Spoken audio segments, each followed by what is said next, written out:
मैं हूं सुमन कुमार।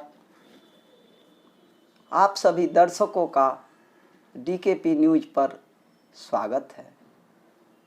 साक्षात्कार की श्रृंखला में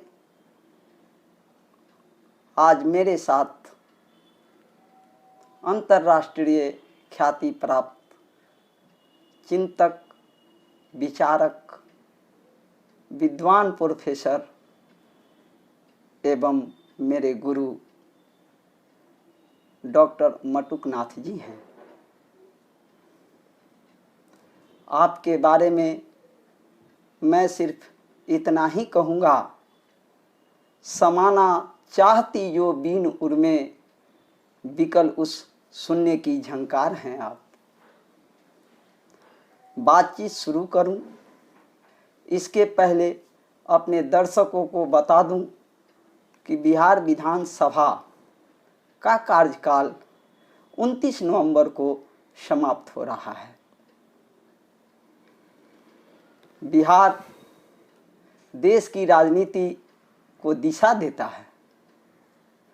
यही वजह है कि पूरे देश की दृष्टि बिहार के आगामी चुनाव पर टिकी है। यह देखना लाजमी होगा कि इस बार बिहार विधानसभा के चुनाव में राजनीति का ऊंट किस करवट बैठेगा। दोस्तों, आज़ादी के बाद 73 वसंत बीत चुके हैं। इस देश में समस्याओं का अंबार है। हम बारी बारी से एक एक समस्या पर विस्तृत से चर्चा करेंगे, लेकिन आज का प्रतिपाद्य विषय है राजनीति का विकल्प। आज मेरे साथ डीकेपी न्यूज पर प्रोफेसर डॉक्टर मटुकनाथ जी हैं। सर, आपका मेरे चैनल पर स्वागत है। धन्यवाद सुमन जी। सर, मैं आपसे जानना चाहूँगा कि बिहार की वर्तमान राजनीति पर आपकी क्या दृष्टि है। बहुत धन्यवाद सुमन जी, आपने बहुत ही प्रासंगिक विषय उठाया है और कितनी अच्छी बात है कि आपने विकल्प की बात की है। आपने अपने इंट्रो में कहा कि ये देश समस्याओं का अंबार है और जब भी कोई नया राजनीतिक दल सत्ता में आता है तो नई समस्याएं लेकर आता है, समाधान किसी के पास नहीं है।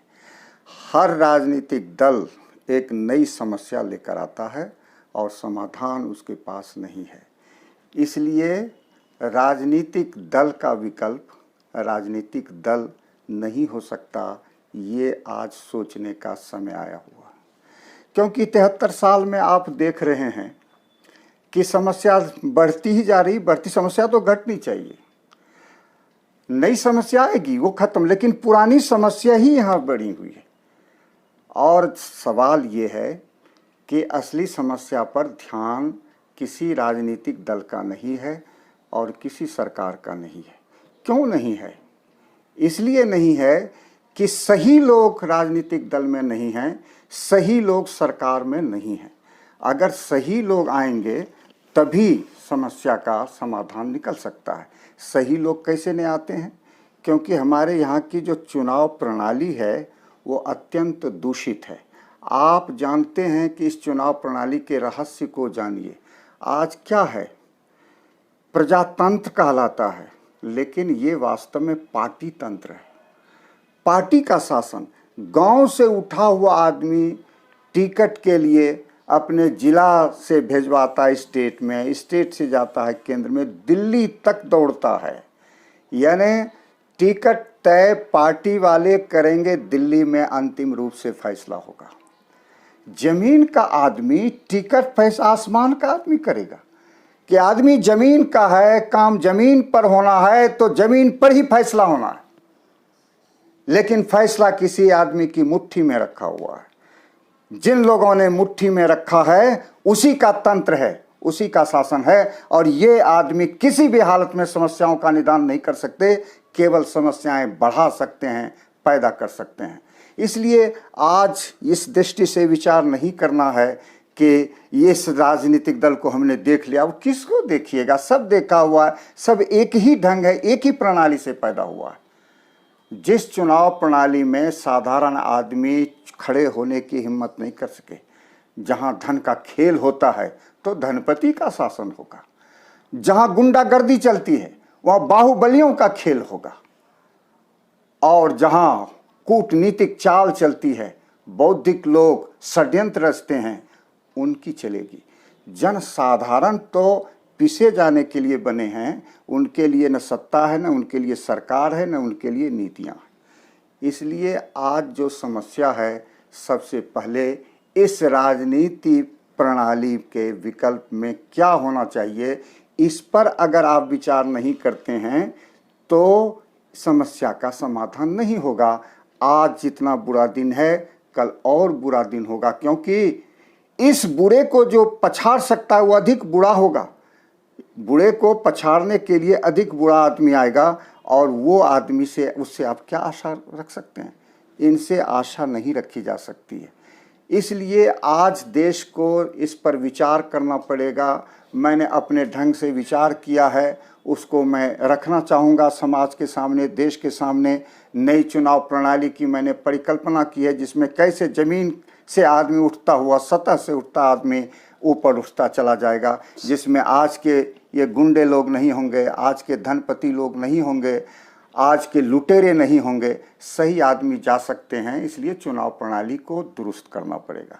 उसकी परिकल्पना मैं अलग से विविध माध्यमों से मैं रखूँगा।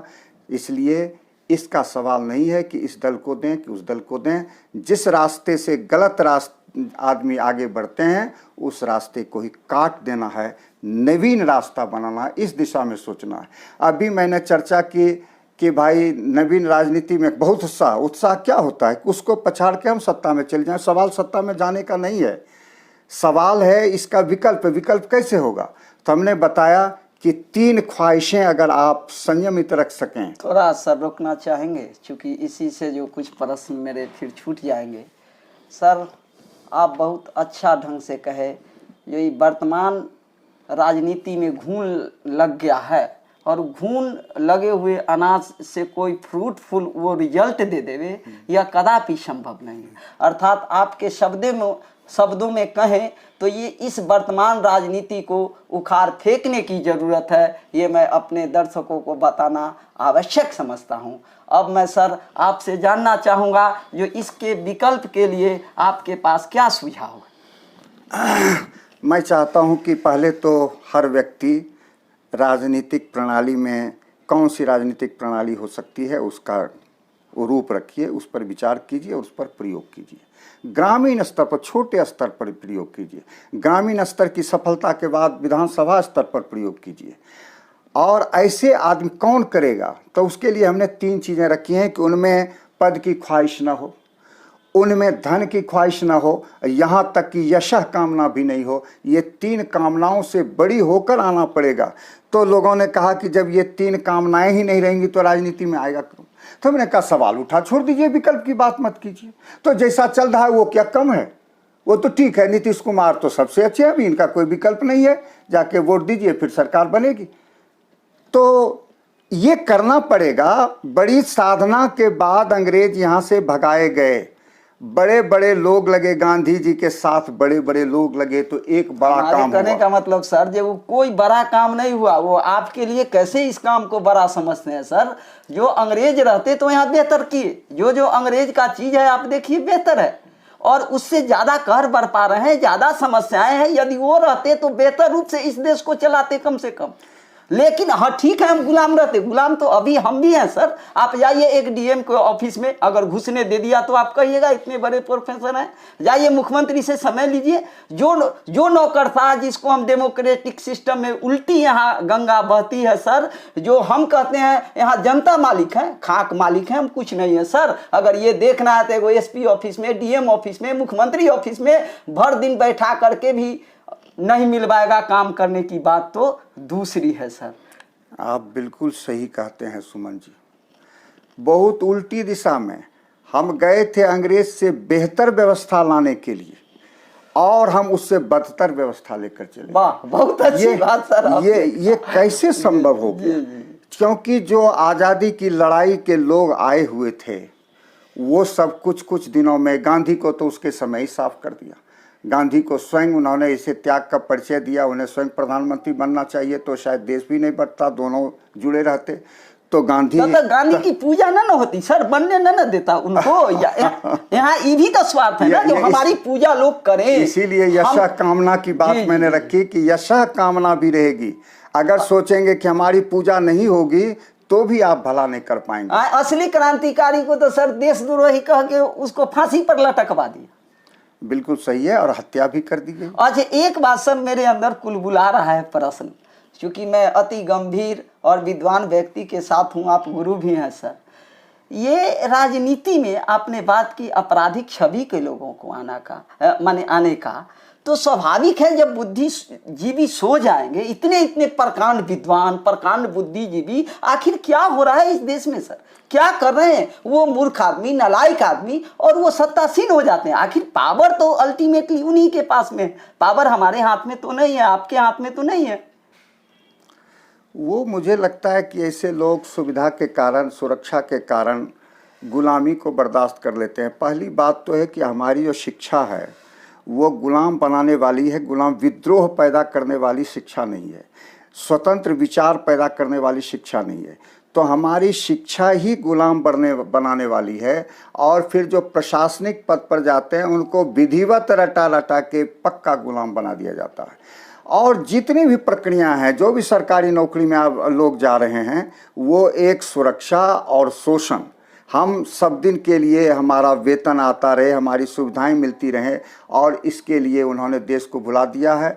और वास्तव में वो स्वयं सुखी भी नहीं हो सकता है, क्योंकि देश दुखी हो। हालांकि सर एक मिनट के लिए, जो यहाँ पर मुश्किल से 1 से 2% ही उस सुविधा में है सर। बिल्कुल, 95-98% लोग उस सुविधा से वंचित हैं। तो वो जो वंचित लोग हैं उन्हीं को जगाने की जरूरत है। जो चेतनशील लोग हैं, मुट्ठी भर चेतनशील लोगों को जगाने का काम करना पड़ेगा, सच्चाई को रखने का काम पड़ेगा। आज इसी की जरूरत है, और ये वही काम कर सकेगा जो आज़ाद मानसिकता का आदमी है।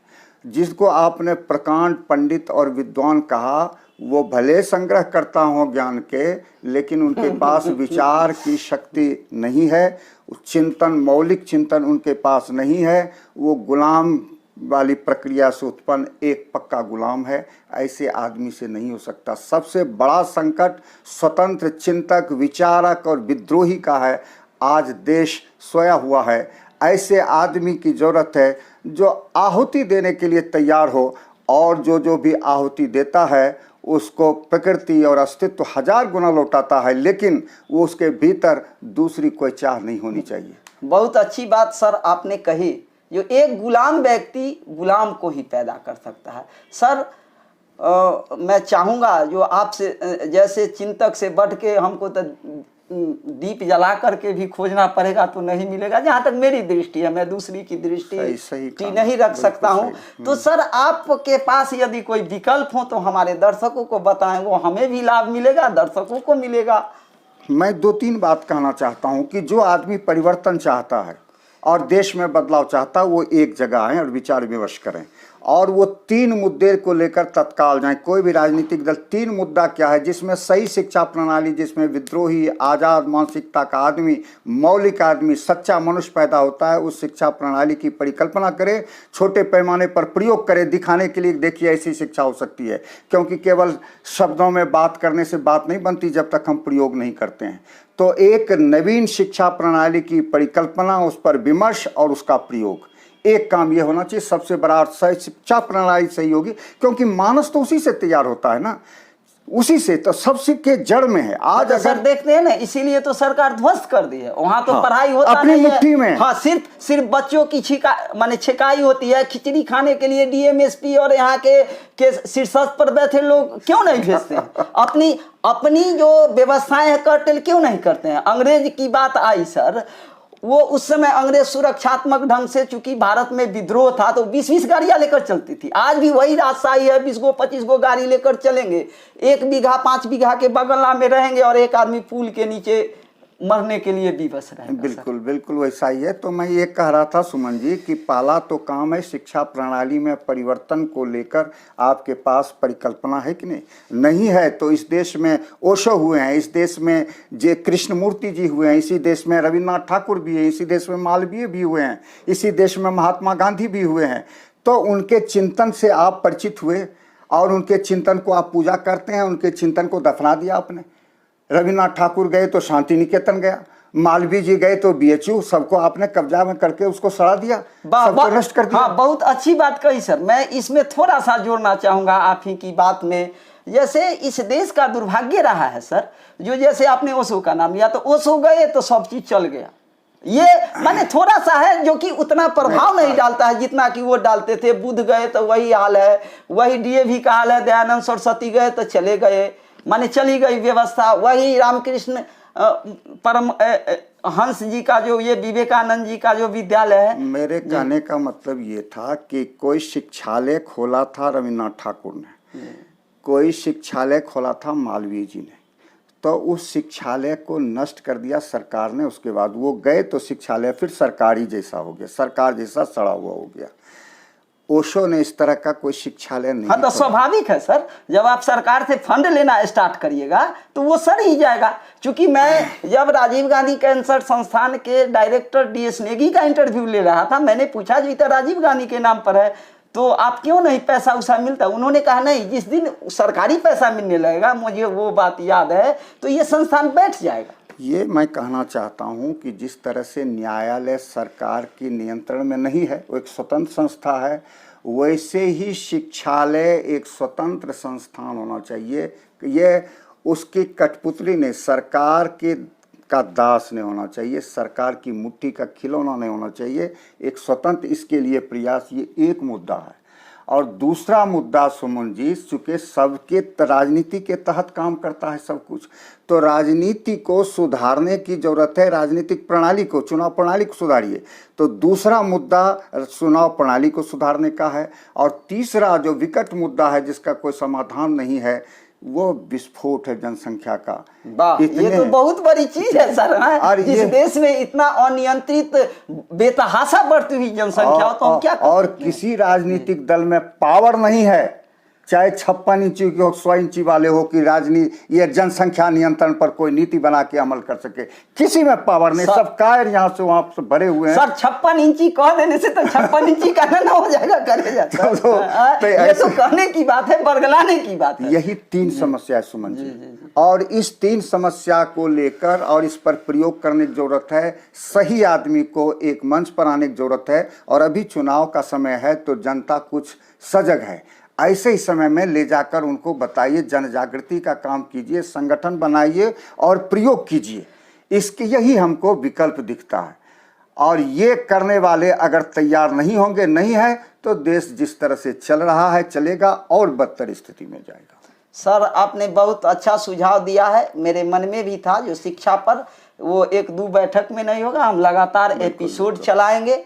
हर वीक में एक दिन मैं सोचा है, जो एपिसोड 1, 2, 3, 4, 5 करके चलते रहेगा। 10-15 मिनट का वो एपिसोड लगातार हम लोग चलाएंगे भी, और रूट लेवल पर काम भी करेंगे, जो इसके इरेडिकेशन के लिए क्या किया जाना चाहिए। क्योंकि रूट में तो वही है, सारी समस्या वही है, लेकिन सौभाग्य कहे या दुर्भाग्य, जो हम लोग टॉपिक लेकर बैठे हैं राजनीति, तो आज के विषय में बेहतर होगा जो शिक्षा नहीं, राजनीति को ही हम लोग इंक्लूड करें। राजनीति के अधीन ही शिक्षा। जी मैं समझ रहा हूँ सर, इसको और इस राजनीति को बदलने के लिए शिक्षित और सही आदमी की जरूरत है, वो गुलाम नहीं जी। लेकिन अभी जो सिर पर चुनाव है सर, ये 29 नवंबर को समाप्त हो रहा है ये कार्यकाल, तो तत्कालिक व्यवस्था, क्योंकि मैं आपको समाज का सबसे बड़ा डॉक्टर भी मानता हूँ।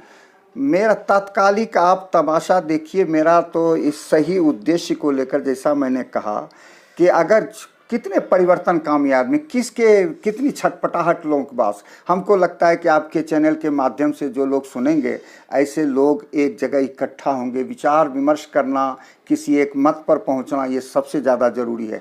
लोगों को ऐसा अगर झुंड हो जाए कि लोगों के पास, जनता के पास जाए, जनता को दिखलावे कि ये सारे ठग हैं, ये सारे लुटेरे हैं, ये सारे हमारे यहाँ राक्षस लोग हैं जो देवासुर संग्राम से आपने देखा था, वो असुर लोग हैं। और देवता को जगाइए, देवता आप हैं, देवता सोया हुआ है, वो मरा हुआ है, उसको शक्ति संचित करने की जरूरत है, वो शक्ति में आ जाएंगे तभी राक्षस मरे। आखिर सर हमको लगता है थोड़ी हमको ये बात नहीं समझ में आती सर, अति गंभीर बात है, जो आज़ादी के समय में वो साहित्यकार की लेखनी भी उतने ही काम करता था जितना कि कोई क्रांतिकारी रूट लेवल पर उतर के काम करता था। माने दोनों का अपना अपना धधकती हुई ज्वाला के तरह था, जो भी उसमें जाएंगे वो भस्मीभूत हो जाएंगे। लेकिन आज सर ये देश लगता है बैठ गया है, ऐसा क्या इसलिए बैठा है कि प्रेरणा स्रोत जो उस समय के थे और इस समय के उसमें बड़ा फासला आ गया। उस समय प्रेरणा मिल रही थी सुभाष से, गांधी से, उस समय भगत सिंह से प्रेरणा मिल रही थी, और भी जो लोग थे महत्वपूर्ण लोग थे, उन जयप्रकाश से मिल रहे थे, प्रेरणा मिल रही थी। तो ये सारे लोग उस समय न सत्ता में थे, न लूट में शामिल थे, किसी में नहीं थे, इसलिए वहाँ से ताकत लोगों को मिल रही थी। और परस्पर मिलजुल कर, साहित्यकार में प्रेमचंद भी थे, दिनकर भी थे, एक से एक साहित्यकार थे, रच रहे थे। लेकिन जब केंद्र में चारों तरफ अंधेरा है, जब चारों तरफ लुटेरा बैठा हुआ हो, तो उसी लूट की हवा बहती है और उसी लूट में साहित्यकार भी शामिल होता है। वो भी छल छंद प्रपंच, उसको भी बेचारे को कितने दर्जन किताब निकले, कॉपी को क्यों, कागज़ को बर्बाद करते हो, इससे अंततः पेड़ वृक्ष कटेंगे, तुम रद्दी चीज़ें इतना लिख रहे हो, किस लिए लिख रहे हो। तो वो भी इसी तरह के धंधे में साहित्यकार लगे हुए हैं, वो भी आत्म प्रसार में लगे हुए हैं, आत्म विज्ञापन में लगे हुए हैं। सब अपना अपना देख रहा है और किसी की समझ में नहीं आ रहा है कि हम लोग सब इकट्ठे हैं। अरे भारतवासी क्या, पूरी दुनिया के आदमी जुड़े हुए हैं। पूरी दुनिया में कहीं उथल पुथल होगी, कुछ होगा तो दूसरा देश भी प्रभावित होगा। आज कोरोना कहीं से आए, पूरी दुनिया में फैल गया, और ये धरती ही नहीं, ये चांद तारे सूरज सब जुड़े हुए हैं। और अगर ये भावना नहीं आएगी, इस तरह का शिक्षण नहीं होगा, इस तरह के ज्ञान का प्रसार नहीं होगा कि हम अकेले सुखी नहीं हो सकते, अकेले हम आनंद में नहीं जा सकते। अगर पास में पड़ोस में दुखिया है, पीड़ित लोग हैं, तो हम आनंद में नहीं जा सकते। ये पॉलिटिशियन को कौन समझाएगा कि वो जिस सड़क पे घर है उसी जगह पैखाना होत करता है आदमी। अब तुमने गरीब मजदूरों के लिए शौचालय तक नहीं यहाँ बनाया, और तुम मिनिस्टर बन के बैठी हो। तुम घर के बाहर देखो कैसी सड़कें हैं, तुम देखो कि कैसी सफाई है। तुम क्या करते हो? तुम अकेले सुखी हो सकते हो? नहीं हो सकते। उसी सड़क पे चलना, उसी गंदगी में तुमको जीना है, उसी प्रदूषण में तुमको रहना है, और उसी तनाव में जीना है, और तुम इसी तिकड़म में रहोगे, कभी भी सुखी नहीं रह पाओगे। सुखी होने का तरीका है कि हम सामूहिक रूप से सुखी हों। सामूहिक रूप से तुम सामूहिक काम करने गए हो, तो सामूहिकता की भावना तुम्हारे भीतर होनी चाहिए। सर एक बात मुझे याद आ रही है, अंग्रेजी की पंक्ति, a mob has many heads but no brain. संख्या जहाँ तक मैं समझता हूँ, यदि ज्ञानहीन हो, बौद्धिकहीन हो, विवेकहीन हो, चिंतनहीन हो, तो वो संख्या का मोल नहीं होता। सर मैं आपको चिंतक और विचारक के रूप में भी मानता हूँ, तो आप सुझाएं देशवासियों को जो किस प्रकार चले ताकि यहाँ से समस्या थोड़ा कम हो, दूर होने में तो समय लगेगा। हमने कहा कि इसका विकल्प इस राजनीतिक दल को छोड़ना पड़ेगा। और आपके पास, मैं तो राजनीतिक कैसे हो सकता है परिकल्पना रख सकूंगा, रखूंगा, तो उस परिकल्पना रखने से तो होगा नहीं।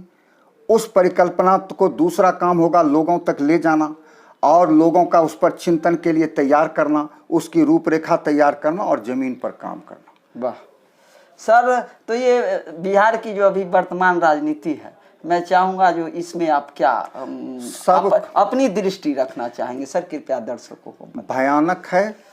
वर्तमान जो सरकार है वो बांझ हो चुकी है, उसके भीतर अब कुछ नया करने की क्षमता नहीं है। पहले भी थोड़ा बहुत किया था, और इसके विकल्प में जो ताल ठोक रहे हैं वो और भयंकर हैं। बिहार का भविष्य अंधकार में है। इसलिए बार बार मैं ऐसे लोगों को कहता हूं जो अंधकार पीड़ित हैं, रोशनी चाहते हैं, वो इकट्ठे हों। छोड़िए जात पात, छोड़िए संप्रदायवाद, सारी चीज़ें छोड़िए और एक होइए, इकट्ठा होइए, और इनको उखाड़ फेंकने में जरा सा भी देर नहीं होगी। उखाड़ के फेंका जा सकता है, और ऐसे जनता के बीच जाएंगे तो मेरा ये दावा है कि एक पैसा खर्च किए बिना भी अगर आपके साथ जनमत है तो आप डंके की चोट पर जीत कर आएंगे। ऐसा कुछ काम कीजिए और उसके बाद जीत कर जाएं और इस संविधान में बड़े पैमाने पर परिवर्तन लाएं, तब जाके कुछ हो सकता है। वाह, बहुत सुंदर बात। अंग्रेजी की एक पंक्ति याद आ रही है। सर की बातों को नटसेल में कहे तो united we stand, divided we fall. अर्थात यूनिटी में आना होगा। Unity is the most powerful instrument we can say. तो नटसेल में आज की बातचीत से यही बात उभर के आई, जो यदि समस्याओं को पाटना चाहते हैं तो हम लोगों को यूनाइट होना होगा और संग्रहित होकर जब हम कोई काम करेंगे तो वह काम आसान भी हो जाएगा और उसमें हमारी सफलता भी मिलेगी। सर, आप डीकेपी न्यूज के लिए समय निकाले, इसके लिए हम हृदय से आभार प्रकट करते हैं, धन्यवाद भी देते हैं। बहुत बहुत धन्यवाद सुमन जी, आपने ये अवसर दिया, मंच दिया कि मेरी बात लोगों तक पहुँचे, विचार विमर्श करें और वहीं सुन के छोड़ दें तो फिर कुछ नहीं होगा। अगर वो उनमें सक्रियता आएगी और आपके इस चैनल के माध्यम से 10-20 व्यक्ति भी हम लोगों के संपर्क में आते हैं तो हम लोग मिलकर कुछ करेंगे, तभी इसकी सार्थकता होगी। धन्यवाद सर, और निश्चय ही लोग जागरूक होंगे, करेंगे। धन्यवाद।